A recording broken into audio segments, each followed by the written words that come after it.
కీర్తనలో మనం చూస్తాం, ఆయన మన అనుదిన భారము ఏమిటట మోయువాడు, వహించువాడు. మన దేవుడు మన అనుదిన భారము మోయడానికి సిద్ధంగా ఉన్నాడు.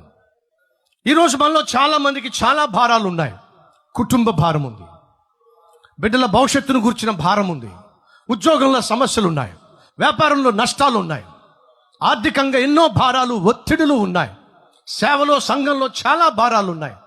మరి ఎంతో భారంతో ఉన్న మనము ఆ భారమును ఎక్కడ దించుకోవాలి? ఎందుకు ఈరోజు నువ్వు చాలా ఒత్తిడికి గురవుతున్నావో తెలుసా?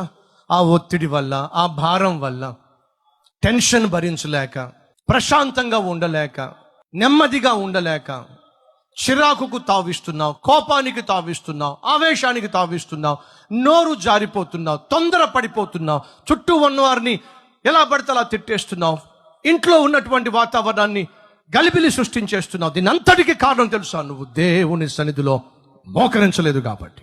బైబిల్ సెలవిస్తుంది, నా ప్రభు అట నీవు కలిగి ఉన్న భారాన్ని ఆయన మోయడానికి సిద్ధంగా ఉన్నాడట. అది ఎప్పుడు సాధ్యమో తెలుసా? నువ్వు దేవుని ఎదుట మోకరించినప్పుడే దేవుడు వచ్చి నీ భారాన్ని తన భుజముల మీద వేసుకుంటాడు.